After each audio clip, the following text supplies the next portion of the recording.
করার চেষ্টাতেই সেদিন আসম ও রবের বাসায় একত্র হয়েছিলেন তারা। এরই মধ্যে বাম দলগুলোর সবচেয়ে বড় দুটি জোট সিপিবি বাসদ ও গণতান্ত্রিক বাম মোর্চা আওয়ামী লীগ এবং বিএনপির দ্বিদলীয় বলয়ের বাইরে বাম গণতান্ত্রিক বিকল্প শক্তি গড়ে তোলার লক্ষ্যে জোটবদ্ধ হওয়ার ঘোষণা দিয়েছে। সরকার নির্বাচনের কথা বলবে আর ঘরের ভেতরেও বৈঠক করতে দেবে না। এই পরিবেশে রোডটা আসলে কোথায়?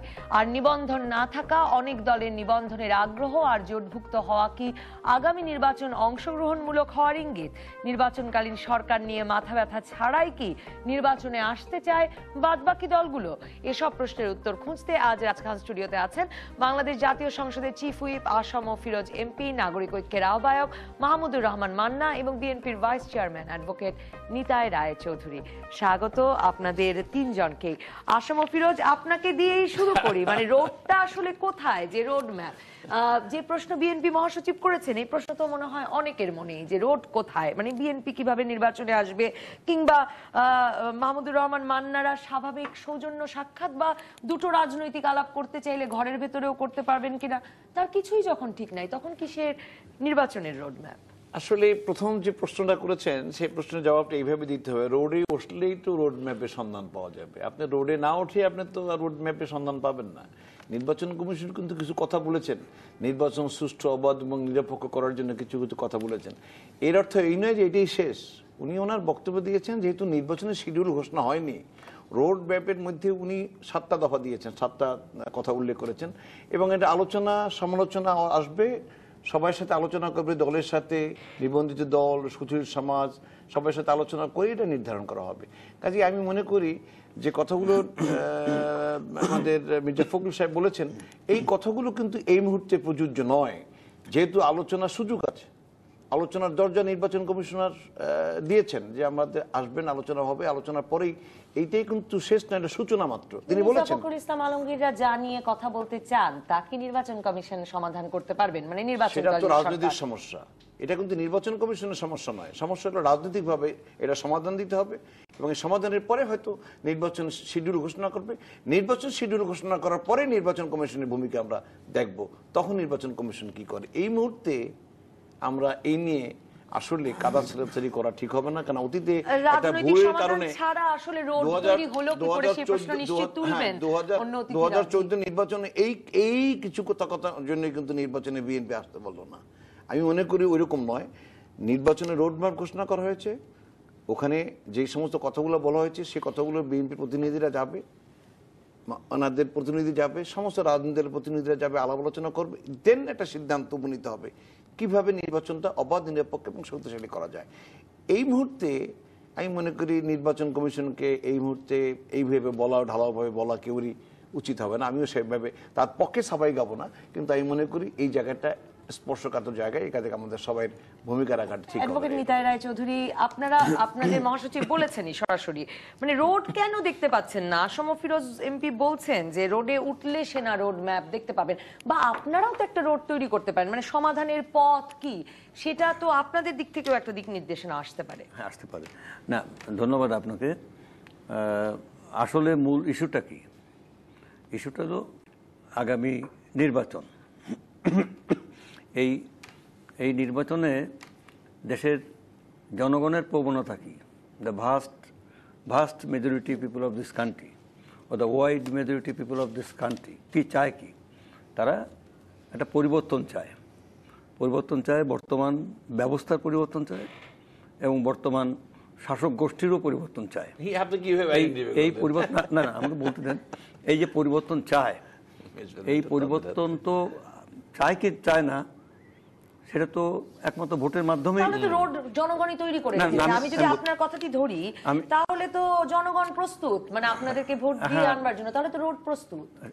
রোড প্রস্তুত না, জনগণ একটা অচলায়তন, সেটা হলো রাষ্ট্রযন্ত্র, যেটা জনগণকে তার জাতাকলে প্রেষণ করা হচ্ছে। এই আগামী নির্বাচনে মূল তারিখ একেবারে আসল পয়েন্টে আসি, সেটা হলো যে নির্বাচন সুষ্ঠু হবে কি হবে না, তার মূল জায়গাটা কোন জায়গা? এই যে 15th অ্যামেন্ডমেন্ট, যেটা 15th অ্যামেন্ডমেন্ট হলো কি, যে parliament election will be held within 90 days before dissolution of parliament, মানে পার্লামেন্ট থাকবে এবং বিফোর 90 days, উইদিন 90 days নির্বাচন হবে, ক্ষমতাসীন সরকারও থাকবে এবং রাষ্ট্রযন্ত্র সরকারের দখলে থাকবে। আমি অনেকবার পার্লামেন্ট ইলেকশন করেছি, ফিরোজ ভাই তো করেছেন, মান্না ভাই পার্লামেন্ট ইলেকশন না করলেও করেছেন না? হ্যাঁ, অতএব এখানে এই পার্লামেন্ট ইলেকশনের যে বিষয়টা, নির্বাচনকালীন সময় ইলেকশন অফিসার একজন থাকেন, তিনি ডিস্ট্রিক্ট ইলেকশন অফিসার, এবং returning officer, polling officer, presiding officer সবই সরকারি কর্মকর্তা। অর্থাৎ রাষ্ট্রযন্ত্র পরিচালিত হয় প্রশাসন, আইন প্রয়োগকারী সংস্থা এবং সশস্ত্র বাহিনী এদের দ্বারা। এটা সরকারের দখলে থাকলেও সরকার বহাল থাকবে, পার্লামেন্ট ভাঙবে না। আচ্ছা, তাহলে আমাদের দেশের যে বাস্তবতা, আমাদের দেশের বাস্তবতাই কিন্তু তত্ত্বাবধায়ক সরকার এসেছিল, আমাদের দেশের বাস্তবতাই খায়রুল হক সাহেব তার জাজমেন্টে বলেছিলেন, শর্ট জাজমেন্টে, যে আরো 2 টার্ম থাকতে পারে। এটা এই দেশের বাস্তবতায়। এই আমি বলি, নির্বাচনের রোডে উঠে নির্বাচন কমিশনকে এই বিষয়গুলো বুঝিয়ে আসলে নির্বাচন কমিশনের কিছু করার আছে মনে করেন? নির্বাচন কমিশন এখানে কিছুই করার নাই, কারণ নির্বাচন কমিশনের পরিষ্কার বলেই দিয়েছে, সে বলছে যে আমরা আইন দ্বারা পরিচালিত একটা সংস্থা, অর্থাৎ আইনের বাইরে আমরা যাব না। পল্টনে কে জনসভা করতে পারবে কি পারবে না, বা ওই যে শরৎ উদ্যানে পারবে কি পারবে না, সেটা আমাদের বিষয়। সেটা এখনকার প্রেক্ষাপটে বলেছেন, আমি কথাটা খেয়াল করবেন, এখনকার প্রেক্ষাপটে বলেছেন। শিডিউল ঘোষণার পরে তিনি বলেছেন ওটা আমাদের এখতিয়ারের মধ্যে। শিডিউল ঘোষণার আগ পর্যন্ত রোড শুধু আওয়ামী লীগের দখলে থাকবে, সেটা তো বলা হয়নি। সেটা তো ইলেকশন কমিশন সেই উত্তরটা দেবে না, সেই উত্তর দেবে রাজনৈতিক দল। নির্বাচনের পরিবেশ তো আমাকে জিজ্ঞাসা করলে আমি ছুড়ে বলবো সেটা হলো দলীয় সিদ্ধান্ত, নির্বাচনের পরিবেশ দল ক্ষমতা যারা আছে তাদের ব্যাপার, এখানে ইলেকশন কমিশনের কোনো ব্যাপার তো নাই। আমি ইলেকশন কমিশনের কথা বলছি না, শুধু আমি বলছি যে ইলেকশন কমিশনার তার পক্ষেই আদৌ সম্ভব নয় আজকে যদি ওই জায়গায় 5 জন ফেরেশতা অথবা স্বর্গচ্যুত দেবতাদের এনে যদি বলা হয় যে আপনারা এসে বসেন, আপনারা বসে একটা সুষ্ঠু নির্বাচন করেন। এই অচলায়তন ভাঙার ক্ষমতা তাদের নাই। জনগণ যতদিন তার সার্বভৌম ক্ষমতা। আমি আসলে আপনার কাছে জানতে চাইবো পরে যে তাহলে রোড তৈরি করবে কে, এই একই প্রশ্ন নিয়ে আমি মাহমুদুর রহমান মান্না। জি হ্যাঁ, মান্না ভাই বলুন রোড তৈরি করে না, আমি মান্না ভাই বলবো আমি তাহলে কে তৈরি করে দেবে, মানে আওয়ামী লীগ বিএনপির জন্য রোড তৈরি করবে এই আশা করাও তো আসলে মানে কেউই কোনোভাবে সম্ভব না। ওনারা বলছেনই করবেন না, আমাদের কথা বিএনপি মানবে না, বিএনপির কথা আমরা শুনবো না। নির্বাচন কমিশনের অবাধ নিরপেক্ষ নির্বাচনের জন্য তিনি একটা রোড ম্যাপ ঘোষণা করছেন। এইখানে গিয়ে আমরা আলোচনা করি পক্ষে বিভাগে কথা বলবো, দেন ন্যাশনালি নো যে কি হচ্ছে। এইখানে এই কথা আমাদের মহাসচিব মির্জা ফখরুল ইসলাম আলমগীর এই কথাটাই বলেছেন যে এই যে বর্তমান যে রাজনৈতিক সংস্কৃতি, যে অসহিষ্ণুতা এবং যে বল প্রয়োগের রাজনীতি, বল প্রয়োগগুলো ফ্যাসিজম, এই যে রাজনীতি চলছে, এখানে কোনো পরিস্থিতিতেই সুষ্ঠু নির্বাচন হবে না যদি parliament is to be dissolve and election has to be held within 90 days after dissolution of parliament. এটা হচ্ছে আমাদের মূল কথা। আমাদের মূল কথা হচ্ছে আপনার কাছে যে এই যে মানে আপনাদের মূল কথাগুলো করে আপনাদের নির্বাচনী পরিবেশ তৈরির যে কথা আপনাদের মহাসচিব বা আপনারা বলছেন সেইটা করে রোড করে দেবে কি আপনাদের জন্য? মহাসচিব কিন্তু আরেকটা কথা বলছেন, এটা বোধহয় ভাই খেয়াল করেন নাই, যে বলছে আমাদের দল এবং দলের যিনি চেয়ারপারসন তার সাথে আলোচনা করে তিনি মতামত জানাবেন। এটাও কিন্তু বলছেন, পত্রিকা ওইটাও আছে, ওইটাও যেমন আছে ওটাও আছে যে দলের নেতৃবৃন্দরা বসে আলোচনা করব এবং হাইকমান্ডের সাথে আলোচনা করে এই ব্যাপারে আমাদের প্রতিক্রিয়া পরে জানাবো। আনুষ্ঠানিকভাবে জানাবেন। মাহমুদুর রহমান মান্না, মানে আমি যেটা বুঝতে পারলাম না সেটা হচ্ছে যে বিএনপি বিষয়ে গত কদিনে তো আরো অনেকবার বলা হয়েছে যে বিএনপি সারাক্ষণ ষড়যন্ত্র করছে আগামী নির্বাচনটা ভণ্ডুল করতে, আগামী নির্বাচনে না আসবার জন্য নানা কিছু। কিন্তু জানুয়ারিতে মানে একটা দীর্ঘ সময় জেলে থেকে আপনি বেরিয়ে আসার পর থেকে আপনি বলছেন আপনি নির্বাচন করবেন, প্রয়োজনে একা নাগরিক ঐক্য 300 সিটেই নির্বাচন করবে। তো মানে আপনারা এই নির্বাচনমুখী কিছু দল একত্রে বসলেন, কথা বলতে বসলেন, সমস্যাটা কি হলো? মানে তাহলে আসলে নির্বাচনই করবে কি রাজনীতি করবে কি এই দেশে? মানে বিএনপি তো করবে না, আপনারা যদি করেছেন এই প্রশ্ন আমি বাংলাদেশের 16 কোটি মানুষের কাছে ছেড়ে দিচ্ছি। আমি অবশ্য আপনি যেরকম করে বললেন যে আমরা নির্বাচনের দল, এরকম করে আমি বলছি না। আমরা নির্বাচন করতে চাই, করবো মানে কি যে কোনো অবস্থাতেই করবো। আপনি আমার হাত পা বেঁধে নদীর পানিতে ফেলে দিয়ে বলছি তুমি ইলেকশন করো, তাই কি করতে হবে? ওরকম নয়, কিন্তু একটা নির্বাচন করতে চাই এবং মনে করি যে যদি এখন একটা গ্রহণযোগ্য অংশগ্রহণমূলক নির্বাচন না হয়, গণতন্ত্র এমনিতেই সংকটে পড়েছে, এটা আর সংকট থেকে উঠতেই পারবে না। অতএব অংশগ্রহণমূলক নির্বাচন করা হোক, গ্রহণযোগ্য নির্বাচন করা হোক। তার জন্য রোড ম্যাপ তো ধরেন আমাদের এখানে একটা বলবার ঢং হয়েছে। এখানে আসলে একটা রোড কেউ কনস্ট্রাকশন করছেন, এটা কোনো মানে আপনার ওই সড়ক বিভাগের দায়িত্ব না। মূল কথা হচ্ছে নির্বাচনটা যাতে যেরকম করে মানুষ চাই সেরকম করে হতে পারে, উনি তার একটা নকশা দেবেন। কিন্তু উনি তার বক্তৃতার মধ্যে খুবই বলেছেন গতকালকে স্পষ্ট করে, যে সংকট আমাদের নির্বাচনকে বাধাগ্রস্ত করেছে, হ্যাঁ সিসি বলেছেন, যেই সংকট আমাদের দেশে নির্বাচনকে গ্রহণযোগ্য করতে দেয়নি, প্রশ্নবিদ্ধ করেছে, সেই ব্যাপারে আমার কিছু করবার নেই। এবং উনি ঠিক কথা বলেছেন। উনি যেটা বলছেন যে যখন ইলেকশন শিডিউল ডিক্লেয়ার করা হলো তারপরে আমি এটা করতে পারি, তার আগে পর্যন্ত উনি কিছু করছেন না। তার মানে উনি যে পথনকশার কথা বলছেন সেটা নির্বাচনী শিডিউল ডিক্লেয়ার হওয়ার আগে কার্যকরী হচ্ছেই না। এই সময় পর্যন্ত কি এই যে ধরেন দুজন মিলেই কথা বললেন, এটাই হলো রিয়েলিটি। আওয়ামী লীগ বলছে আমরা তোমাদের কথা শুনবো না, আর তারা বলছেন আমাদের কথা শুনতে হবে, না হলে তোমায় ক্ষমতায় থেকে তোমাকে নির্বাচন করতে দেব না। মূলত সমস্যাটা রাজনৈতিক, এবং রাজনৈতিক সমস্যার সমাধান করা আমি মনে করি এক্ষেত্রে দায়িত্বটা আওয়ামী লীগের বলবো না, কিন্তু ডেফিনেটলি সরকারের। নির্বাচন যদি আপনি অংশগ্রহণমূলক করতে চান তাহলে সবাইকে তো আনতে চাইবেন। আপনি প্রথম থেকে অ্যাটিটিউড দেখাতে পারবেন না যে তুমি আসো আসো না আসো না আমি যাবই, এরকম করে হয় না, অন্তত গণতন্ত্রের মধ্যে হয় না। কিন্তু এই অ্যাটিটিউড আমি গত আরেকদিন এখানে আসছিলাম, আমি বলেছিলাম আপনাদের কাছে, আজকে আবার কথা বলছি, একই রকম করে কিন্তু তারা দুজন কথা বললেন। এটা খুবই একটা অশুভ লক্ষণ। এই পরিস্থিতিতে আমরা নির্বাচন করবোই, কেউ আসুক বা না আসুক এরকম কথা আমি একেবারেই বলছি না। অতীতে এরকম কোনো কথা আমি বলেছি বলে মনে পড়ে না। কারোর মধ্যে যদি এরকম ভুল ধারণা তৈরি হয় তাহলে আমি একেবারেই না যে কোনো পরিস্থিতিতে যাবেন এমন কথা আপনি কখনোই বলেন নাই। কিন্তু আমি বলতে চাচ্ছি যে আপনি বলেই আসছেন যে আপনারা নির্বাচন করতে চান, মানে আপনাদের জোট, রাজনৈতিক আলাপ সবই আসলে নির্বাচনমুখী হবার কথা। এটা মনে করছি আমি আর একটু এরকম করে বলি, ধরেন আমি মনে করি যে 5 জানুয়ারি যেটা হয়েছে ওটা নির্বাচন হয়নি, মানে 300-র মধ্যে 154 জন আগেই জিতে গেছে, সেটা বিনা প্রতিদ্বন্দ্বিতা যেরকম করে বলেন সেরকম করেই হোক। মানে এইটা আপনি নিজে নিজে আত্মপ্রসাদ অনুভব করতে পারেন, কেউ না আসলে আমি কি করবো, কিন্তু তারা এলো না কেন এইটা আপনি শুনতেই চাইছেন না, মানুষ শুনতে চাইছে না, তাহলে তো হবে না। ভাই আপনি পরে জবাব দেন, আমি আমার কথা বলি, আবার আমি যখন মানে আপনি প্রশ্ন করে আমি আবার জবাব দেওয়ার অসুবিধা নেই। কিন্তু বাস্তবটা হচ্ছে কি, চিত্রটা হচ্ছে 154 জন বিনা প্রতিদ্বন্দ্বিতা। কারণ দেশে কি পার্টি নাই, ইলেকশন করার মতো পার্টি নেই।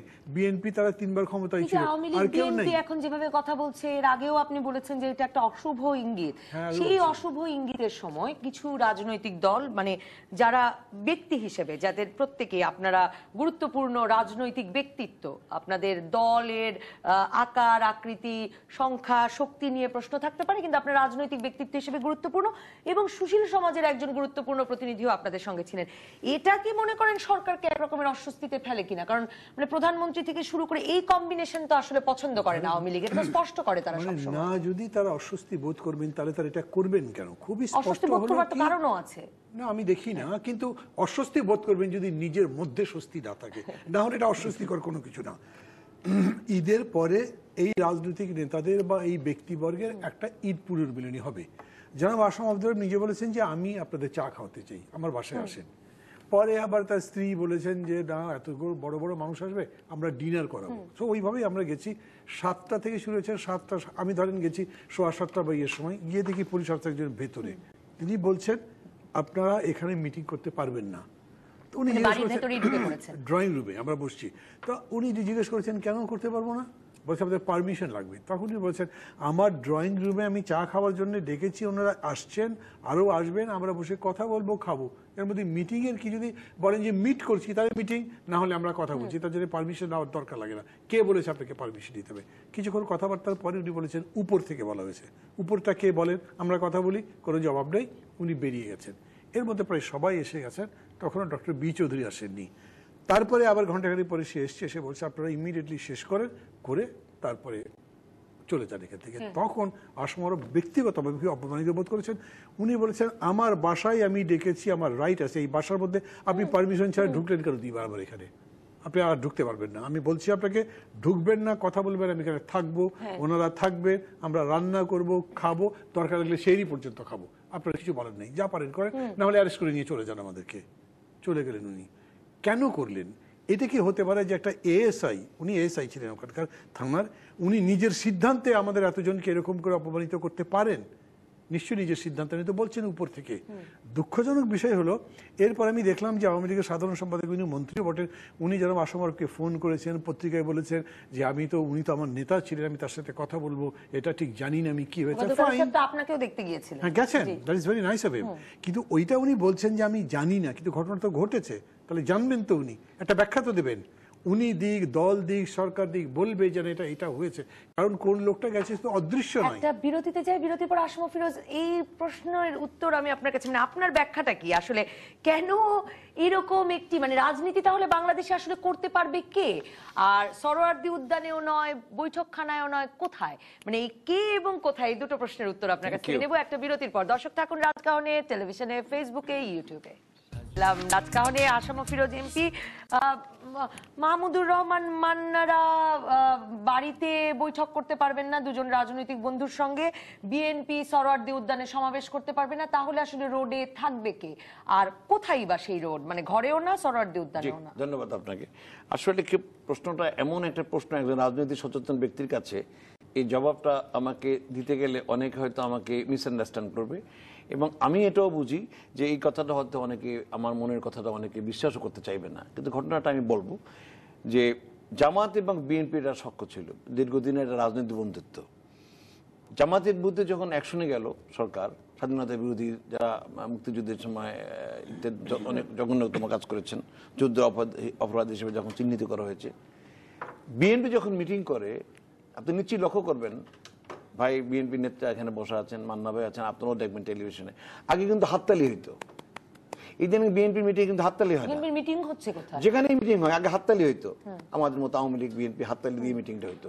এখন কিন্তু বিএনপির মিটিং হাততালি নাই, এখন ডাক, যেমন জামাত যেরকম ভাবে মিটিং এর পর ডাক দেয়, ঠিক ওই রকম একটা আওয়াজ কিন্তু বিএনপির মিটিং থেকে আমরা, সে আওয়াজটা হে হে কেটে আওয়াজ দিয়ে বসে, কিন্তু হাততালিটা হয় না।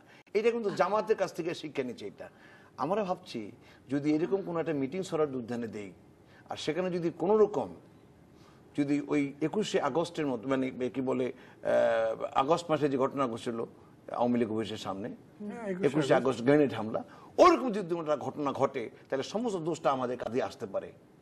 সেই কারণে আমরা অনেক সময় কিন্তু আমরা এই জিনিসটাকে ইন্টেলিজেন্সের রিপোর্টের ভিত্তিতে আমরা হয়তো সরকার প্রধান যিনি অথবা সরকারের যারা পরিচালনা করেন তারা হয়তো মনে করেন, বা পুলিশ প্রশাসন হয়তো মনে করেন যে এই জায়গাটা স্পর্শগত জায়গায় এই জায়গাটা মিটিং করতে দেওয়াটা এই মুহূর্তে ঠিক হবে না। ব্যাপারটা আপনি জামাত দিয়ে ব্যাখ্যা করে ফেলেছেন, কিন্তু আমি এখন যদি মাহমুদুর রহমান মান্নাদের রাজনীতি প্রসঙ্গে আসি, তারা দীর্ঘ সময় ধরে বলছেন যে তারা একটা মুক্তিযুদ্ধের পক্ষে, প্রগতিশীলতার পক্ষে, কোনোভাবে মুক্তিযুদ্ধের বিরোধী কোনো শক্তি তাদের জোটে ঢুকতে পারবেন না, এমন একটি জোট তারা করবার কথা ভাবছেন। তারা বিএনপি আওয়ামী লীগের বাইরে নির্বাচনে একটা মানে অপশন দিতে চাইছেন জনগণকে, সেও তো আপনাদের জন্য ভালো কথা। আপনারা কথায় কথায় বলেন যে বিএনপি আসেনি বলে 154টা আসনে আপনারা একা একা জিতেছেন। তো কয়েকদিন আগে যে কমিউনিস্ট পার্টির মিটিং হলো, বাসদের মিটিং হলো, সেখানে তো পুলিশ গিয়ে এই ধরনের বাধার সৃষ্টি করে নাই, এখানে কেন করলো প্রশ্ন করতে পারে। পাশাপাশি দুইটা মিটিং দেন, বাসদ এবং জাসদ, কমিউনিস্ট পার্টি, সেখানে তো মিটিং করছে তারা, সেখানে তো পুলিশ গিয়ে বাধা সৃষ্টি করে নাই, এখানে কেন করছে? হয়তো কোনো রিপোর্ট থাকতে পারে। আর তালিকা প্রকাশ করছেন না কেন যে কোথায় এবং কে কোথায় রাজনীতি করতে পারবে? এটা হলো এক। দ্বিতীয় কথা হচ্ছে যে অতি উৎসাহী কিছু লোকজন, আমি সরকার কথাটা যখনই বারবার আসতেছে উপরের লেভেল থেকে কথাটা বলছে, খালেদা জিয়ার গুলশান কার্যালয়েও উপরের কথাটা এমন হতে পারে যে আসলে উপরের নয়, নিজের জন্য, নিজের কারণে, নিজে বাহাদুরি দেখাবার জন্য হয়তো ঘটনা ঘটাইতে পারে। এখন আমি যদি মনে করি এটা যারা করেছেন নিশ্চয়ই সরকারের কাছে রিপোর্ট আসে, যদি এরকম সরকারের পক্ষ থেকে কিছু না হয়, আমি মনে করি রাজনৈতিক প্রতিপক্ষকে ঘায়েল করার জন্য এই কাজটা ঠিক হয় নাই। কিন্তু যিনি করেছেন তার কাছেই প্রশ্ন করতে পারবো যে তুমি কেন নিজ দায়িত্বে এটা করেছো, এইটাই হলো আমার প্রশ্ন। সেই প্রশ্ন আসলে আমরা খালেদা জিয়ার গুলশান কার্যালয়ে তল্লাশি চালানোর পরেও এখন পর্যন্ত সেই প্রশ্নের উত্তর পাই নাই। দেখেন সরকার যখন পরিচালনা করে তারা কিন্তু গোয়েন্দা রিপোর্টের উপর ভিত্তি করেই সরকার পরিচালনা, সে বিএনপি বলেন, আওয়ামী লীগ বলেন, বা আগে যে মুসলিম লীগ ছিল তারা বলেন, সবাই কিন্তু সরকারের রিপোর্টিংটা যারা যেভাবে আসে গোয়েন্দা রিপোর্ট, সেইভাবে কিন্তু সরকার অনেক সময় সিদ্ধান্ত দেন। হয়তো ওই সময় বিএনপির অফিসে কিছু ঘটনা ছিল, সেইটা হয়তো অসুবিধা সেই না কারণে চৌধুরী, তারা মানে সেইভাবে এটা তো পরিষ্কার আপনাদের জন্য কেউ রোড তৈরি করে দিবে না। আর আপনাদেরকে যে ধরনের বিপজ্জনক আওয়ামী লীগ মনে করে এবং মানে আসম ফিরোজ এমপি যেরকম স্পষ্ট করেই বললেন, এটা ওনারা নিয়মিতই স্পষ্ট করে বলেন, যেরকম বিপজ্জনক মনে করেন তাতে আপনাদের খুব সহজে রোডে নামতে দেবেন সেটা ভাববারও হয়তো কোনো কারণ নাই। তাহলে রোড কি করে তৈরি করবেন আপনারা আসলে? না, বিষয়টা হচ্ছে যে আমরা চাই কি, আসম ফিরোজ সাহেব তার বক্তব্যের মাঝে মাঝামাঝি একটা বক্তব্য রেখেছেন, সেটা বলছেন যে অতি উৎসাহী কিছু পুলিশের লোক তারা তাদের কারো প্রমোশনের কারণে অন্য কারণে এই ধরনের ঘটনা ঘটাতে পারে।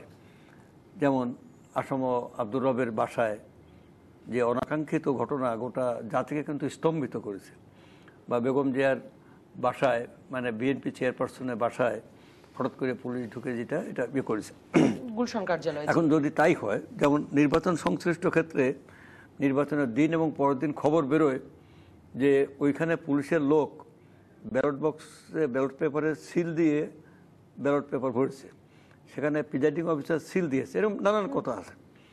তো তার জন্যে একটা বিধান আছে যে এখানে আপনার নির্বাচন কমিশনের নির্বাচনের দিন যদি কেউ এই ধরনের অতি উৎসাহী কাজ করে তাদেরকে উইথড্র করা হবে, বা নির্বাচনের দিন দেখলাম উইথড্র করলাম, দিস ইজ নট এনাফ, তাহলে তাকে সাসপেন্ড করতে হবে। আজকে যদি অতি উৎসাহ দেখে কেউ যদি আসম আব্দুর রবের বাসায় গিয়ে থাকে, তাকে সাসপেন্ড করুক, প্রসিডিং ড্র করুক, তাহলে আর কোনো পুলিশ অফিসার এটা সাহস পাবে না। ভোটের দিন যদি এটা করে সাহস পাবে না। তাহলে পরে যেমন আরপিওতেও সংশোধন আনতে হবে, ঠিক তেমনি দেশের রাজনীতিতেও। আমাদের বক্তব্য হলো কি যে বিএনপির সম্পর্কে আমরা ভয় পাচ্ছেন, আতঙ্কিত হচ্ছেন। বিএনপি আমরাও তো নির্বাচন করতে চাই এবং আমরা নির্বাচনমুখী তো দল। বিএনপি 3 বার রাষ্ট্র ক্ষমতায় ছিল বেগম জিয়া, তার আগে জিয়াউর রহমান ছিলেন, সাত্তার সাহেব ছিলেন।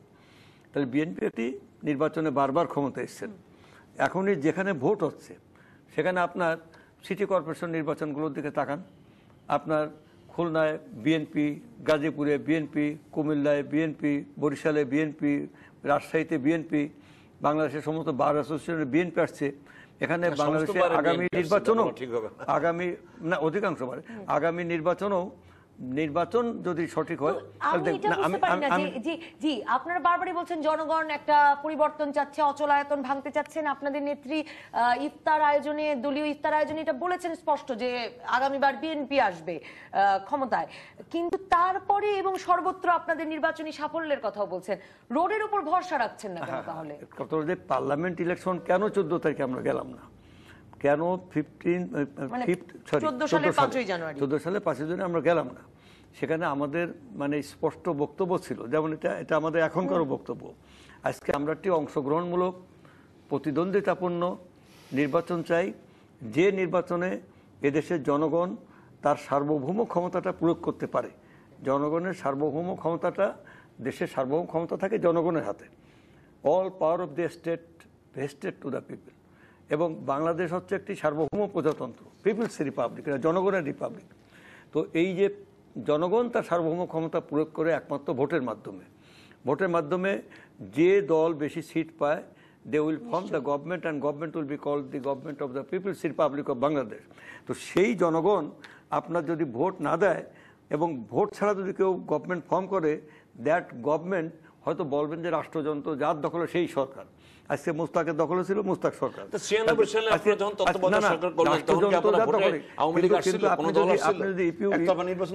গণতন্ত্রের কথা বলেন, আপনি যদি রিপাবলিকের কথা বলেন, আজকে যদি আপনি পিপলস রিপাবলিকের কথা বলেন, তাহলে আমরা শুধুমাত্র চাই জনগণের ভোটাধিকার নিশ্চিত করা, এবং তার জন্য যে অচলায়তন কথা বললাম এগুলো ভাঙতে হবে। এখন ভাঙবে কে? আমি বুঝতে পেরেছি। আমি মাহমুদুর রহমান মান্না, আমি আপনাদের রাজনৈতিক আকাঙ্ক্ষার যে জিনিসটা বুঝতে পারি না সেটা হচ্ছে যে এই যে বলেন যে দুই দলের বাইরে একটা মানে অপশন আপনারা আমাদের জন্য, একটা বিকল্প রাজনৈতিক শক্তি আপনারা গড়ে তুলতে চান জনগণের জন্য।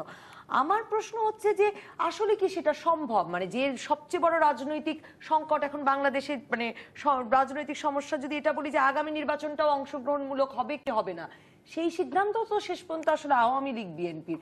সেখানে আপনারাই কারা, আমরাই কারা? মনে করছেন এরকম যে সমস্ত কিছু সিদ্ধান্ত আওয়ামী লীগ বিএনপি নিতে পারবে বা নিতে পেরেছে গতবারে? তা নেননি। এটার সাথে আরো ভেস্টেড ইন্টারেস্ট যুক্ত আছে। আমি বলি কি, ধরেন রাজনীতিকে আপনি যদি একটা ট্রিক মনে করেন তাহলে তো সেটা ভিন্ন জিনিস। আর আপনি যদি রাজনীতি মনে করেন যে জনগণের কল্যাণের জন্য, দেশের ভালোর জন্য, তাহলে এটা আর একটা আলোচনা। আমি গতকালকে ফেসবুকে আবার রাজনীতিতে তো ট্রিক আছে, কৌশল আছে বটেই। একটা হলো যে ট্রিক আছে, আর একটা হচ্ছে রাজনীতি ইটসেলফ ইজ এ ট্রিক, আচ্ছা, সেটা আর একটা জিনিস। আমি বলছি রাজনীতিকেই যদি আপনি ট্রিক মনে করেন তাহলে সেটা আর একটা জিনিস। আমি গতকালকে আবার ফেসবুকের মধ্যে দেখলাম যে কেউ একটা আমাকে করেছেন, পাঠিয়েছেন, ভুটানের প্রাইম মিনিস্টার একটা বক্তৃতা করছেন। আপনি জানেন হয়তো যে ভুটান জিএনপি বা দিয়ে কোনো তাদের ইকোনমি স্ট্যাটাস দেয় না। তারা বলতে চায়, ওরা শব্দটা বের করছে গ্রস ন্যাশনাল হ্যাপিনেস। এখন এটা তো চলছে তাদের ওখানে, তারা বলছে এবং দাবি করছেন, আমি মনে করি কথাটা সত্যি, এডুকেশন এবং হেলথ কমপ্লিটলি ফ্রি। বাংলাদেশে এটা সম্ভব? আমি মনে করি সম্ভব। ভুটান পারলে আমি পারবো না কেন? আপনি সেই রকম কল্যাণমুখী কর্মসূচি নিয়ে যদি নামেন তো আপনাকে গণতন্ত্রই দিতে হবে। আর যদি আপনি মনে করেন যে না, আপনি কয়েকটা ফ্লাইওভার দেখাবেন, করে বড় রাস্তা দেখাবেন, কিছু মানে পফটাপ একটা ফেস দেখাবেন, ওইটা তো আর একটা জিনিস। সেই অর্থে আপনি যদি বলেন যে এর বাইরে কি হওয়া সম্ভব, আপাতত মনে হবে সম্ভব না।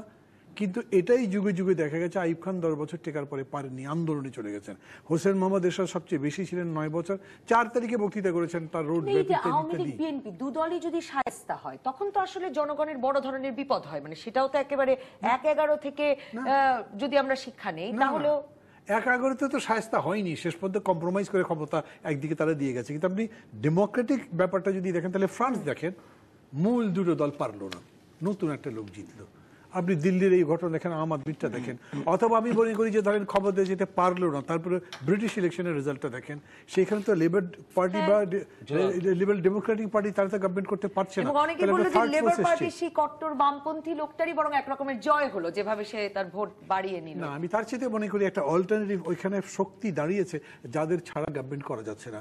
অথবা আপনি জার্মানির উদাহরণটা দেখেন, গ্রিন মুভমেন্ট, এটা পরিবেশবাদী আন্দোলন, গ্রিন পার্টি করলো, ইলেকশন করলো, বিকজ তারা মনে করলো তাদের পরিবেশ বাঁচাবার জন্য সরকারের মধ্যে ইনফ্লুয়েন্স দরকার, তারা তো টিকেছে।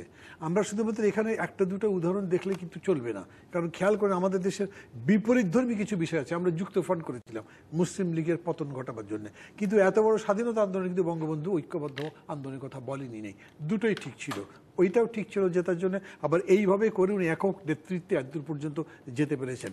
আমি শুধু বলছি রিয়ালিটিটা কি। শিওর 5 বছর আগে মানুষ মনে করতো যে না, এখানে আওয়ামী লীগ বিএনপির বাইরে কিছু করা যাবে না। আর আমি এটা বলছি, এখন মানুষকে জিজ্ঞেস করলে বললে তারা বলবে ভাই আসলে নতুন কিছু দরকারটা চলছে। একটা বিরতির পর আমি আপনার কাছেই ফিরবো, তারপরে তো অন্য অতিথিদের কাছে যাবো, যে আপনারা কি ভাবছেন, মানে নির্বাচনকালীন সরকার সম্পর্কে কি ভাবছেন, আর নির্বাচন ছাড়া আসলে বিকল্প দেওয়ার জনগণকে তো আর কোনো কি উপায় আছে, আপনাদের কাছে কি উপায় আছে সেটাও জানতে চাইবো। একটা বিরতির পর দর্শক থাকুন রাজকাহনে টেলিভিশনে, ফেসবুকে, ইউটিউবে। ফিরে এলাম রাজকাহনে। মাহমুদুর রহমান মান্না, এই বৈঠকের পরেও সবাই যখন জিজ্ঞেস করছিলেন আপনাদের বিভিন্ন জনকে যে কি কারণে আপনারা আসম আব্দুর রবের বাসায় এতজন রাজনৈতিক ব্যক্তিত্ব একত্র হলেন, এবং কেউ কেউ সুশীল সমাজের প্রতিনিধিও বটে, আপনারা বলেছেন যে আপনারা একটা বিকল্প রাজনৈতিক শক্তি করবার কথা ভাবছেন, মুক্তিযুদ্ধের পক্ষে প্রগতিশীলদের। এই শক্তি নির্বাচনী জোট, মানে এরাকে আপনারা কি একসঙ্গে নির্বাচনে যাবেন? আপনি নিশ্চয়ই লক্ষ্য করেছেন বাসদ সিপিবি এবং বাম মোর্চা মিলে এখন তারা একটা বাম জোটের ঘোষণা অলরেডি দিয়েছে। প্রশ্নটা কি? জি, মানে আপনারা কি একটি নির্বাচনী জোট করবার কথা ভাবছেন, নির্বাচনে যাবার জন্য প্রস্তুত হচ্ছেন? এই মুহূর্তে নির্বাচনী জোট নয়, আমরা তো চেষ্টা করছি বহু আগে থেকে, যখন নির্বাচনের কথা আসেনি। আমি একটু আগে আপনাকে বলছিলাম যে ধরেন এটা টার্গেট কি। বামপন্থীরা সমাজতন্ত্র বলেন, আমি যখন বলছি কল্যাণ রাষ্ট্র, আমি ধরেন দুটো কথা বললাম, যে শিক্ষাক্ষেত্র এবং স্বাস্থ্যক্ষেত্রে আমরা ফ্রি এটা দিতে চাই, ওনারাও রাজি হবেন। তো এইটা তো নির্বাচনী জোটের ব্যাপার হচ্ছে না। নির্বাচনী জোট আরো স্মল ইস্যুতে হতে পারে, বড় ইস্যুতে হতে পারে, কিন্তু আমরা প্রথম মনে করি ক্রাইসিস হলো গণতন্ত্রের। কেন?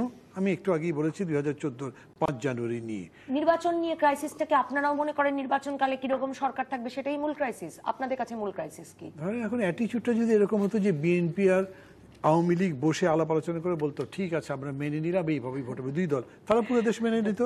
বিকজ এখনো পর্যন্ত লিভারটা তাদের হাতে আছে, সারা পৃথিবীতে ক্ষমতাসীনদের রেখেই তো নির্বাচন হচ্ছে।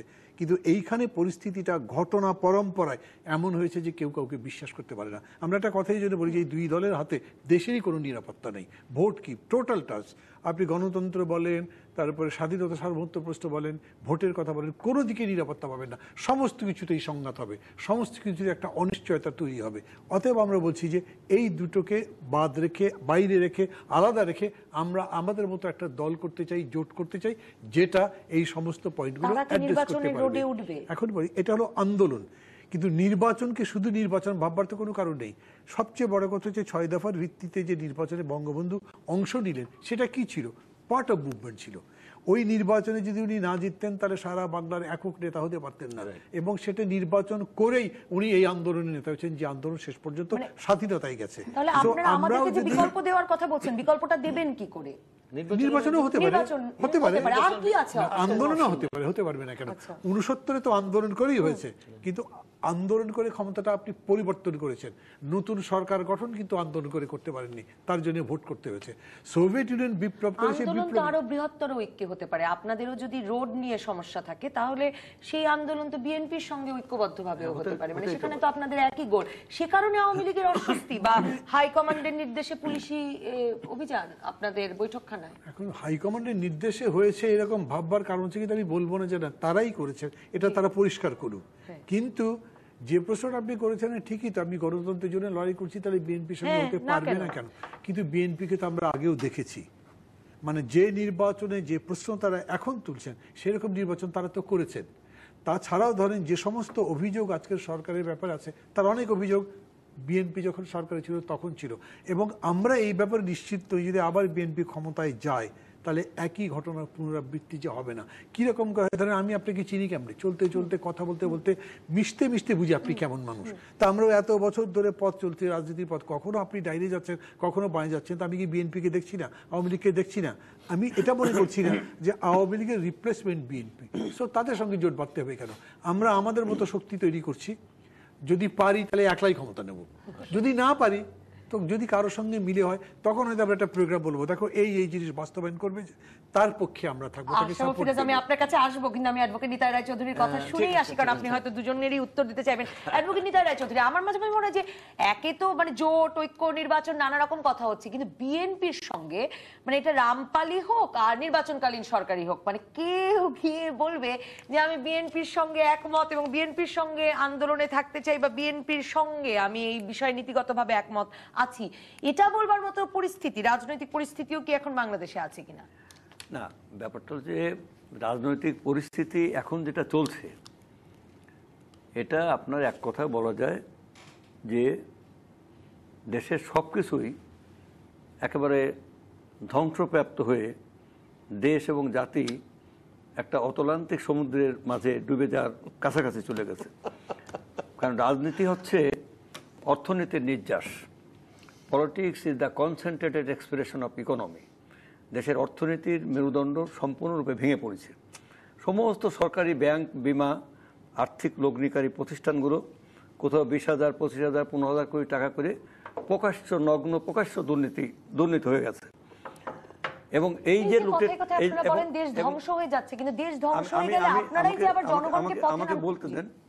যেমন শিল্প অর্থনীতি ভেঙে পড়েছে, আছে বেনিয়া অর্থনীতি, মানে ইন্ডেন্টিং, মানে আমদানি রপ্তানি ইত্যাদি, এইগুলো এটা দেশের অর্থনীতির অবস্থা। 25,000 কোটি টাকার মাদক দ্রব্য প্রতি বছর বাংলাদেশে আসছে বলে পত্রিকায় প্রকাশ পেয়েছে, এবং গ্রাম পর্যায় পর্যন্ত এটা ছেয়ে গেছে। আপনার এখানে লুটেরা পুঁজি বাজার দখল করে আছে, এখানে কোনো শিল্প পুঁজি নাই। তারই প্রভাব পড়ছে বাংলাদেশের সংস্কৃতিতে এবং সাংস্কৃতিক জগতে একটা চরম মানে ভয়ঙ্কর একটা পরিস্থিতি। এবং সমস্ত সাংবিধানিক প্রতিষ্ঠানগুলো ডিজঅর্ডার হয়ে গেছে, অলমোস্ট ডিজঅর্ডার।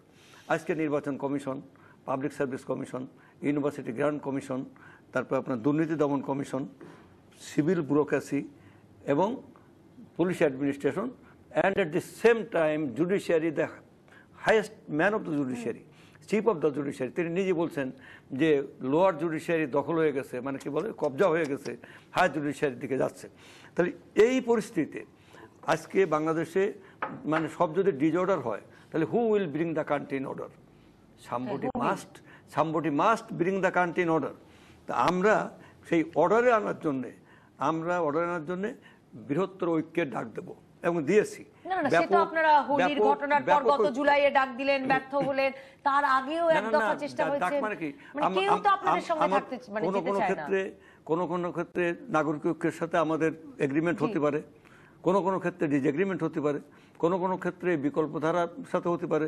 অথবা আমরা একটা ব্যাপক দেশের পরিবর্তনের জন্য, এই দেশের জনগণের জন্য, জাতীয় মুক্তি এবং গণতান্ত্রিক সমাজ প্রতিষ্ঠার জন্য আমরা আমাদের ঐতিহাসিক যে দায়িত্ব এটা আমরা পালন করে যাব, এটা আমার মূল কথা। জি, আশরাফ ফিরোজ। এবং আমরা একটা নির্বাচনের মাধ্যমে চেষ্টা করছি যে একটি অংশগ্রহণমূলক নির্বাচনের মাধ্যমে হতে হবে।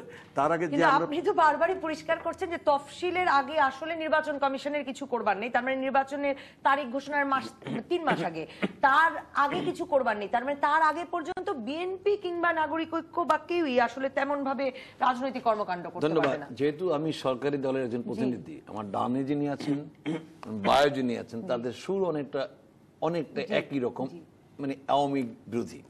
সেখানে আমার কথা বলা খুব কঠিন। তারপর আমি বলবো, মান্না ভাই কিছু কথা বলেছেন, আমাদের বিএনপি নেতা নিত্যা রায়চৌধুরী সাহেব কিছু কথা বলেছেন। মান্না ভাই বলেছেন, বারবার 2বার উচ্চারণ করেছেন যে 2014 5ই জানুয়ারি বিনা ভোটে 153 জন লোক নির্বাচিত হয়েছে। আমি মনে করি 5ই জানুয়ারি নির্বাচন 2014 যেভাবে বিএনপিকে আহ্বান করা হয়েছিল নির্বাচনে আসার জন্য, সেই আহ্বানের মধ্যে কোনো মানে হটকারিতা ছিল না। আসেন, বসি, আলাপ করি, কি চান, কোন দপ্তর চান, কোন মন্ত্রণালয় চান। উনি হরতাল বন্ধ করে উনি যাবেন না, গেলেন না। কি হলো? নির্বাচন হলো না, উনি আসলেন না। উনি যখন আসবেন না, তখন আমাদের কি করণীয় আছে?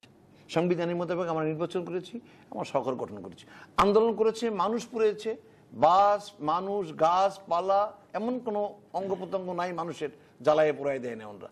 সেটাও হয়েছে।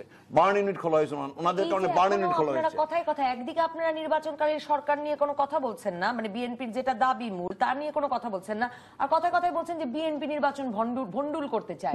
এটা আপনাদের একটা আশাবাদ, নির্বাচন এবার তারা আসবেই, তা না হলে তাদের দলের অস্তিত্ব থাকবে না, এটা আমরা জানি। কিন্তু তারপর আমরা মনে করি যে নির্বাচন সুষ্ঠু, অবাধ এবং নিরপেক্ষ হোক, এটা আমরা কামনা করি। ওনাদের সবসময় তারা বলে যে বিএনপি ক্ষমতায় আসতে চায়। ক্ষমতা যখন আসবে, এত যখন তাদের ইচ্ছা, আকাঙ্ক্ষা এবং তাদের মনোবল, তার নির্বাচনে আসলেই তো হয়। এখন আমি মান্না ভাই যে কথাটা বলেছেন যে আমরা নির্বাচনে আসছি শুধুমাত্র আমাদের জন্য আসি নাই, সংবিধান রক্ষা করার জন্য আসছি। আজকে যদি সেদিনকে নির্বাচন না করতাম, আজকে থাইল্যান্ডে যে ঘটনাটা আসছে, সামরিক জান্তা, ঠিক একইভাবে সামরিক জান্তা ক্ষমতায় থাকতো, আমরা সবাই বিরোধী দলে থাকতাম। কিন্তু সেখান থেকে হইলো আমরা রক্ষা পেয়েছি। এবং এই গণতন্ত্র রক্ষার কারণে কিন্তু আন্তর্জাতিক বিশ্বে সিপিএ এবং আইপি এর মতো দুটি সংস্থা আমাদের কিন্তু সম্মান দিয়েছে। ওনারা বলে নির্বাচন হয় নাই, তারা দেখেছে যে নির্বাচন না হলে দেশে গণতন্ত্র থাকতো না, এটা আর্মি রুল আসতো। এই কারণে আমাদের উপরে শ্রদ্ধাবোধ রেখেই তারা কিন্তু আমাদেরকে দুইটা সিপি এবং আইপির মতো দুইটি সম্মানজনক জায়গায়, বিশ্বের সবচেয়ে সম্মানজনক জায়গায় 7 দিনের ব্যবধানে আমাদেরকে সুযোগ দিয়েছে। নিত্যা রায়চৌধুরী বলছেন বিচার বিভাগ, পুলিশ, প্রশাসন, নির্বাচন কমিশন, পাবলিক সার্ভিস কমিশন সব ধ্বংস হয়ে গেছে, অর্থনীতি ধ্বংস হয়ে গেছে। সারা বিশ্বে কিন্তু আজকে বাংলাদেশকে একটি উন্নয়নের রোড মডেল হিসেবে দেখতেছে, যেখানে পদ্মা সেতুর মতো একটি সেতু আমরা নিজেরা করতেছি, যেখানে 4,62,000 কোটি টাকার একটা বাজেট আমরা দিয়েছি, 200 কোটি টাকা। গত বছর কত ছিল? হ্যাঁ, 4 কোটি লক্ষ। গত বছর ছিল 3, তার আগে ছিল 2.5, তার আগে প্রত্যেক বছর না না সেটা বলছেন না। একটা যদি উন্নতি না হবে, যদি উন্নতি না হবে, তাহলে আজকে দেখেন খাদ্যে আমরা কিছুটা হলেও স্বয়ং সম্পদ অর্জন করে দিকে যাচ্ছি বিধায় আজকে বিদেশ থেকে হাজারো কোটি টাকার সম্পদ ইম্পোর্ট করতে হয় না। আমরা কিন্তু সেখানে অনেকটা আমরা স্বাবলম্বী, বিদেশ থেকে ফরেন কারেন্সি আসতেছে, আমরা সব দিকেই ভালো আছি। কোনো জায়গায় নাই, শুধু রাজনৈতিক ভাবেই আমাদের মধ্যে একটা অস্থিরতা বিরাজ করছে। বঙ্গবন্ধু যখন সরকারে ছিলেন সব যখন নরমাল। আপনি মনে করেন কিনা, মানে আপনার দীর্ঘ রাজনৈতিক অভিজ্ঞতায়, যে বিরোধী রাজনৈতিক দলগুলোকে স্বাভাবিকভাবে রাজনৈতিক কর্মকাণ্ড পরিচালনা করতে না দেওয়ার ফলে একটা অস্থিরতা তৈরি হচ্ছে? হতে পারে, কিন্তু আমি তো চাই যে তারা স্বাভাবিক রাজনীতি ফিরে আসুক। নির্বাচন রোডমাল ঘোষণা করছে নির্বাচন কমিশন, তাদের বক্তব্য তারা সেখানে গিয়ে বলবে, আলোচনা করবে। শুধু তারা না, সুশীল সমাজ আলোচনা করবে, সাংবাদিক আলোচনা করবে, সমস্ত রাজনৈতিক দল আলোচনা করবে, এবং কিছু কিছু নতুন দল, নিবন্ধনকৃত দল, তারাও সেখানে যাবে তারা নতুন দল করার জন্য। সেই জন্য রোড ম্যাপটা দেওয়া হয়েছে। এবং এই এটা কিন্তু শেষ নয়। এক সময় সিরাজ শিকদারের পার্টিকে, সর্বরা পার্টিকে বলা হতো যে আপনার স্বাভাবিক জীবনে ফিরে আসেন, আপনার অস্ত্র জমা দেন ইত্যাদি। বিএনপি যেন সেরকম একটা পার্টি, বিএনপি একটি গণতান্ত্রিক রাজনৈতিক দল। দেখেন আমি বলি চরমপন্থীকে যখন আমরা যশোর বেল্টে বলছি, যশোর বেল্টে যখন আমরা চরমপন্থীকে বলছি এখন অস্ত্র জমা দেন, আপনাদের কিছু বলা হবে না, আমরা সেখানে অস্ত্র আমরা পার্বত্য চট্টগ্রামে কিন্তু অস্ত্র জমা দেওয়ার জন্য আহ্বান দিয়েছি, তাদের চাকরিও দিয়েছি। আজকে বিএনপি তো এমন দল না, মানে মজার ব্যাপারটা তো সেখানে যে বিএনপি তো এমন দল নয় যে আজকে আপনারা লক্ষ্য করবেন কিনা জানি না, কিছু আজকে একটা নিউজ আসছে পাকিস্তান থেকে, গত বুধবার কোর্টে রায় হয়েছিল গত নির্বাচনে 2008 নির্বাচনে বিএনপি কিভাবে কোত্থেকে কি অর্থ এনেছে সেটা বোধহয় আপনারা নিশ্চয়ই লক্ষ্য করেছেন। না সেটা জানা উচিত, যে জানুন যে কি হয়েছে। ধন্যবাদ দর্শক যারা সঙ্গে ছিলেন। আজও সাফল্য গাথা দেখাবার সুযোগ হলো না। আপাতত বিদায় রাজকাহন থেকে। আগামীকাল রাত 10টা পর্যন্ত সব খবরে খুঁজতে থাকুন রাজনীতি। তারপর রাত 10টা থেকে 12টা আপনার বিশ্লেষণের সঙ্গে মেলাবো আমার বিশ্লেষণ। তৈরি হবে নতুন রাজকাহন। থাকুন ডিবিসির সঙ্গে। 15th amendment হলো কি যে parliament election will be held within 90 days before dissolution of parliament. মানে পার্লামেন্ট থাকবে এবং বিফোর 90 days, উইদিন 90 days নির্বাচন হবে, ক্ষমতাসীন সরকারও থাকবে এবং রাষ্ট্রযন্ত্র সরকারের দখলে থাকবে। আমি অনেকবার পার্লামেন্ট ইলেকশন করেছি, ফিরোজ ভাই তো করেছেনও, মান্না ভাই পার্লামেন্ট ইলেকশন না করলেও করেছেন না? হ্যাঁ, অতএব এখানে এই পার্লামেন্ট ইলেকশনের যে বিষয়টা, নির্বাচনকালীন সময় ইলেকশন অফিসার একজন থাকেন, তিনি ডিস্ট্রিক্ট ইলেকশন অফিসার, এবং returning officer, polling officer, presiding officer সবই সরকারি কর্মকর্তা। অর্থাৎ রাষ্ট্রযন্ত্র পরিচালিত হয় প্রশাসন, আইন প্রয়োগকারী সংস্থা এবং সশস্ত্র বাহিনী এদের দ্বারা। এটা সরকারের দখলে থাকলেও সরকার বহাল থাকবে, পার্লামেন্ট ভাঙবে না। আচ্ছা, তাহলে আমাদের দেশের যে বাস্তবতা, আমাদের দেশের বাস্তবতাই কিন্তু তত্ত্বাবধায়ক সরকার এসেছিল, আমাদের দেশের বাস্তবতাই খায়রুল হক সাহেব তার জাজমেন্টে বলেছিলেন, শর্ট জাজমেন্টে, যে আরো 2 টার্ম থাকতে পারে। এটা এই দেশের বাস্তবতায়। এই আমি বলি নির্বাচনের রোডে উঠে নির্বাচন কমিশনকে এই বিষয়গুলো বুঝিয়ে আসলে নির্বাচন কমিশন নাথিং টু ডু। নির্বাচন কমিশন এখানে কিছুই করার নাই, কারণ নির্বাচন কমিশনের পরিষ্কার বলেই দিয়েছে, সে বলছে যে আমরা আইন দ্বারা পরিচালিত একটা সংস্থা, অর্থাৎ আইনের বাইরে আমরা যাব না। পল্টনে কে জনসভা করতে পারবে কি পারবে না, বা ওই যে শরৎ উদ্যানে পারবে কি পারবে না, সেটা আমাদের বিষয়। সেটা এখনকার প্রেক্ষাপটে বলেছেন, আমি কথাটা খেয়াল করবেন, এখনকার প্রেক্ষাপটে বলেছেন। শিডিউল ঘোষণার পরে তিনি বলেছেন ওটা আমাদের ইখতিয়ারের মধ্যে। শিডিউল ঘোষণার আগ পর্যন্ত রোড শুধু আওয়ামী লীগের দখলে। সেটা তো বলা হয়নি, সেটা ইলেকশন কমিশন সেই উত্তরটা দেবে না, সেই উত্তর দেবে রাজনৈতিক নির্বাচনের পরিবেশ। আমাকে জিজ্ঞাসা করলে আমি ছুড়ে বলবো সেটা হলো দলীয় সিদ্ধান্ত, নির্বাচনের পরিবেশ, দল ক্ষমতা যারা আছে তাদের ব্যাপার। এখানে ইলেকশন কমিশনের কোনো ব্যাপার তো নাই। আমি ইলেকশন কমিশনের কথা বলছি না, শুধু আমি বলছি যে ইলেকশন কমিশনার তার পক্ষেই আদৌ সম্ভব নয় আজকে যদি ওই জায়গায় 5 জন ফেরেশতা অথবা স্বর্গচ্যুত দেবতাদের এনে যদি বলা হয় যে আপনারা এসে বসেন, আপনারা বসে একটা সুষ্ঠু নির্বাচন করেন। এই অচলায়তন ভাঙার ক্ষমতা তাদের নাই। জনগণ যতদিন তার সার্বভৌম ক্ষমতা। আমি আসলে আপনার কাছে জানতে চাইবো পরে যে তাহলে রোড তৈরি করবে কে, এই একই প্রশ্ন নিয়ে। আমি ওরকম নয়, কিন্তু একটা নির্বাচন করতে চাই এবং মনে করি যে যদি এখন একটা গ্রহণযোগ্য অংশগ্রহণমূলক নির্বাচন না হয়, গণতন্ত্র এমনিতেই সংকটে পড়েছে, এটা আর সংকট থেকে উঠতেই পারবে না। অতএব অংশগ্রহণমূলক নির্বাচন করা হোক, গ্রহণযোগ্য নির্বাচন করা হোক। তার জন্য রোড ম্যাপ তো ধরেন আমাদের এখানে একটা বলবার ঢং হয়েছে। এখানে আসলে একটা রোড কেউ কনস্ট্রাকশন করছেন, এটা কোনো মানে আপনার ওই সড়ক বিভাগের দায়িত্ব না। মূল কথা হচ্ছে নির্বাচনটা যাতে যেরকম করে মানুষ চাই সেরকম করে হতে পারে, উনি তার একটা নকশা দেবেন। কিন্তু উনি তার বক্তৃতার মধ্যে খুবই বলেছেন গতকালকে স্পষ্ট করে, যে সংকট আমাদের নির্বাচনকে বাধাগ্রস্ত করেছে, হ্যাঁ সিসি বলেছেন, যেই সংকট আমাদের দেশে নির্বাচনকে গ্রহণযোগ্য করতে দেয়নি, প্রশ্নবিদ্ধ করেছে, সেই ব্যাপারে আমার কিছু করবার নেই। এবং উনি ঠিক কথা বলেছেন। উনি যেটা বলছেন যে যখন ইলেকশন শিডিউল ডিক্লেয়ার করা হলো তারপরে আমি এটা করতে পারি, তার আগে পর্যন্ত উনি কিছু করছেন না। তার মানে উনি যে পথনকশার কথা বলছেন সেটা নির্বাচনী শিডিউল ডিক্লেয়ার হওয়ার আগে কার্যকরী হচ্ছেই না। এই সময় পর্যন্ত কি এই যে ধরেন দুজন মিলেই কথা বললেন, এটাই হলো রিয়েলিটি। আওয়ামী লীগ বলছে আমরা তোমাদের কথা শুনবো না, আর তারা বলছেন আমাদের কথা শুনতে হবে, না হলে তোমায় ক্ষমতায় থেকে তোমাকে নির্বাচন করতে দেব না। মূলত সমস্যাটা রাজনৈতিক, এবং রাজনৈতিক সমস্যার সমাধান করা আমি মনে করি এক্ষেত্রে দায়িত্বটা আওয়ামী লীগের বলবো না, কিন্তু ডেফিনেটলি সরকারের। নির্বাচন যদি আপনি অংশগ্রহণমূলক করতে চান তাহলে সবাইকে তো আনতে চাইবেন। আপনি প্রথম থেকেই অ্যাটিটিউড দেখাতে পারবেন না যে তুমি আসো আসো না আসো না আমি যাবই, এরকম করে হয় না, অন্তত গণতন্ত্রের মধ্যে হয় না। কিন্তু এই অ্যাটিটিউড আমি গত আরেকদিন এখানে আসছিলাম, আমি বলেছিলাম আপনাদের কাছে, আজকে আবার কথা বলছি, একই রকম করে কিন্তু তারা দুজন কথা বললেন। এটা খুবই একটা অশুভ লক্ষণ।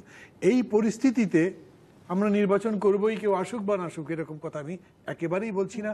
অতীতে এরকম কোনো কথা আমি বলেছি বলে মনে পড়ে না। কারোর মধ্যে যদি এরকম ভুল ধারণা তৈরি হয় তাহলে আমি সেটা স্পষ্ট করার জন্য বলছি আর কি। আমি একেবারেই না যে কোনো পরিস্থিতিতে যাবেন এমন কথা আপনি কখনোই বলেন নাই, কিন্তু আমি বলতে চাচ্ছি যে আপনি বলেই আসছেন যে আপনারা নির্বাচন করতে চান, মানে আপনাদের জোট, রাজনৈতিক আলাপ সবই আসলে নির্বাচনমুখী হবার কথা। এটা মনে করছি আমি আর একটু এরকম করে বলি, ধরেন আমি মনে করি যে 5 জানুয়ারি যেটা হয়েছে ওটা নির্বাচন হয়নি, মানে 300-র মধ্যে 154 জন আগেই জিতে গেছে, সেটা বিনা প্রতিদ্বন্দ্বিতা যেরকম করে বলেন সেরকম করেই হোক। আমরা দেখব তখন নির্বাচন কমিশন কি করে। এই মুহূর্তে আমরা এই নিয়ে আসলে কাদা ছেড়াছাড়ি করা ঠিক হবে না, কারণ অতীতে একটা ভুলের কারণে ছাড়া আসলে রোড তৈরি হলো কি করে সেই প্রশ্ন নিশ্চয়ই তুলবেন। 2014 নির্বাচনে এই কিছু কথার জন্য কিন্তু নির্বাচনে বিএনপি আসতে বললো না। আমি মনে করি ওইরকম নয়। নির্বাচনের রোডম্যাপ ঘোষণা করা হয়েছে, ওখানে যে সমস্ত কথাগুলো বলা হয়েছে সে কথাগুলো বিএনপি প্রতিনিধিরা যাবে, ওনাদের প্রতিনিধি যাবে, সমস্ত রাজনীতির প্রতিনিধিরা যাবে, আলাপ আলোচনা করবে, দেন একটা সিদ্ধান্ত উপনীত হবে কিভাবে নির্বাচনটা অবাধ, নিরপেক্ষ এবং শক্তিশালী করা যায়। এই মুহূর্তে আমি মনে করি নির্বাচন কমিশনকে এই মুহূর্তে এইভাবে বলা, ঢালাওভাবে বলা কেউরই উচিত হবে না। আমিও সেভাবে তার পক্ষে সবাই গাবো না, কিন্তু আমি মনে করি এই জায়গাটা স্পর্শকাতর জায়গায়, এই কাজে আমাদের সবাই ভূমিকা রাখা ঠিক হবে। অ্যাডভোকেট নিতাই রায়চৌধুরী, আপনারা আপনাদের মহাসচিব বলেছেনই সরাসরি, মানে রোড কেন দেখতে পাচ্ছেন না? আসম ফিরোজ এমপি বলছেন যে রোডে উঠলে সেনা রোড ম্যাপ দেখতে পাবেন, বা আপনারাও তো একটা রোড তৈরি করতে পারেন, মানে সমাধানের পথ কি সেটা তো আপনাদের দিক থেকেও একটা দিক নির্দেশনা আসতে পারে। হ্যাঁ, আসতে পারে। না, ধন্যবাদ আপনাকে। আসলে মূল ইস্যুটা কি? ইস্যুটা হলো আগামী নির্বাচন। এই নির্বাচনে দেশের জনগণের প্রবণতা কি? The vast majority people of this country ও the wide majority people of this country কি চায়? কি তারা একটা পরিবর্তন চায়। পরিবর্তন চায়, বর্তমান ব্যবস্থার পরিবর্তন চায় এবং বর্তমান শাসক গোষ্ঠীরও পরিবর্তন চায়। এই পরিবর্তন না আমাকে বলতে দেন। এই যে পরিবর্তন চায়, এই পরিবর্তন তো চায় কি চায় না সেটা তো একমাত্র ভোটের মাধ্যমে। রোড জনগণই তৈরি করে দিয়েছে। আমি যদি আপনার কথাটি ধরি তাহলে তো জনগণ প্রস্তুত, মানে আপনাদেরকে ভোট দিয়ে আনবার জন্য, তাহলে তো রোড প্রস্তুত।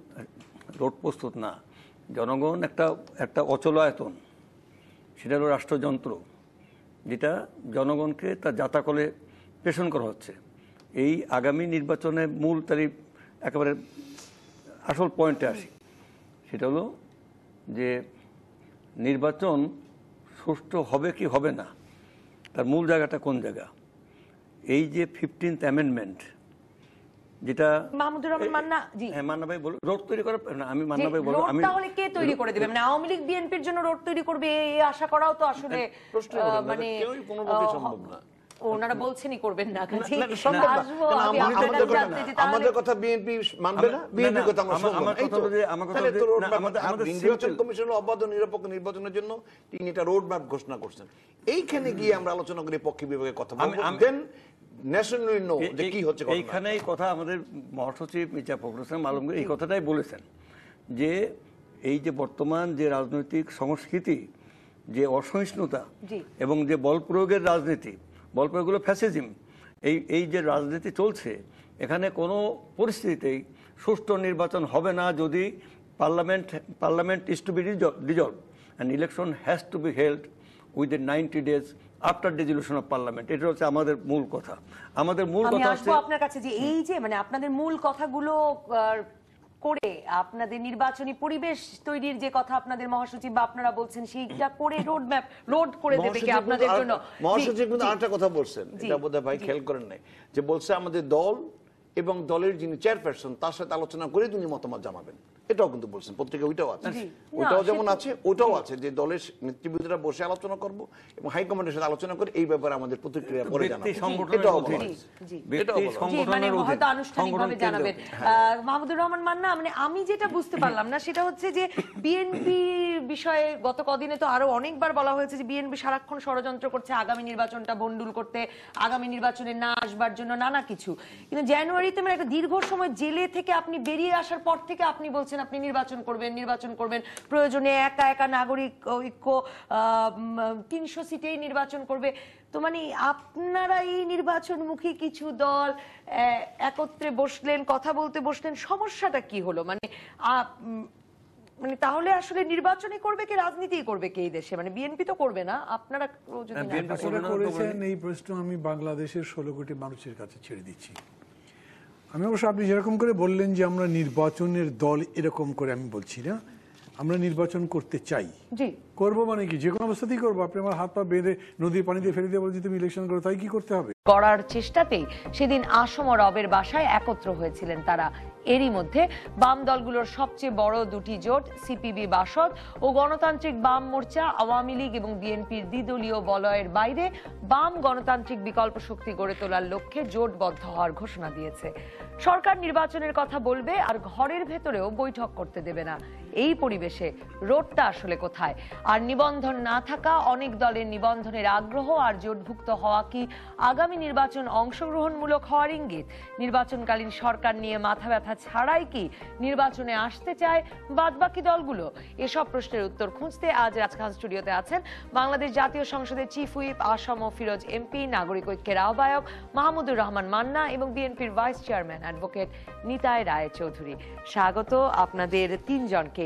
আসম ও ফিরোজ, আপনাকে দিয়েই শুরু করি। মানে রোডটা আসলে কোথায়, যে রোড ম্যাপ, যে প্রশ্ন বিএনপি মহাসচিব করেছেন, এই প্রশ্ন তো মনে হয় অনেকের মনেই, যে রোড কোথায়, মানে বিএনপি কিভাবে নির্বাচনে আসবে, কিংবা মাহমুদুর রহমান মান্নারা স্বাভাবিক সৌজন্য সাক্ষাৎ বা দুটো রাজনৈতিক আলাপ করতে চাইলে ঘরের ভেতরেও করতে পারবেন কিনা, তার কিছুই যখন ঠিক নাই, তখন কিসের নির্বাচনের রোড ম্যাপ? আসলে প্রথম যে প্রশ্নটা করেছেন সেই প্রশ্নের জবাবটা এইভাবে দিতে হবে, রোডে বসলেই তো রোড ম্যাপের সন্ধান পাওয়া যাবে। আপনি রোডে না উঠে আপনি তো রোড ম্যাপের সন্ধান পাবেন না। নির্বাচন কমিশন কিন্তু কিছু কথা বলেছেন, নির্বাচন সুষ্ঠু, অবাধ এবং নিরপেক্ষ করার জন্য কিছু কিছু কথা বলেছেন। এর অর্থ এই নয় যে এটাই শেষ। উনি ওনার বক্তব্য দিয়েছেন যেহেতু নির্বাচনের শিডিউল ঘোষণা হয়নি, রোড ম্যাপের মধ্যে উনি 7টা দফা দিয়েছেন, 7টা কথা উল্লেখ করেছেন এবং এটা আলোচনা সমালোচনা আসবে, সবার সাথে আলোচনা করবে, দলের সাথে, নিবন্ধিত দল, সুশীল সমাজ, সবার সাথে আলোচনা করে এটা নির্ধারণ করা হবে। কাজে আমি মনে করি যে কথাগুলো আমাদের মির্জা ফখরুল সাহেব বলেছেন, এই কথাগুলো কিন্তু এই মুহূর্তে প্রযোজ্য নয়, যেহেতু আলোচনার সুযোগ আছে। আলোচনার দরজা নির্বাচন কমিশনার দিয়েছেন যে আমাদের আসবেন, আলোচনা হবে, আলোচনার পরেই, এইটাই কিন্তু শেষ না, এটা সূচনা মাত্র। তিনি বলেছেন ফখরুল ইসলাম আলমগীররা যা নিয়ে কথা বলতে চান তা কি নির্বাচন কমিশন সমাধান করতে পারবেন? মানে নির্বাচন সেটা তো রাজনৈতিক সমস্যা, এটা কিন্তু নির্বাচন কমিশনের সমস্যা নয়। সমস্যা হলো রাজনৈতিকভাবে এটা সমাধান দিতে হবে এবং এই সমাধানের পরে হয়তো নির্বাচন শিডিউল ঘোষণা করবে। নির্বাচন শিডিউল ঘোষণা করার পরে নির্বাচন কমিশনের ভূমিকা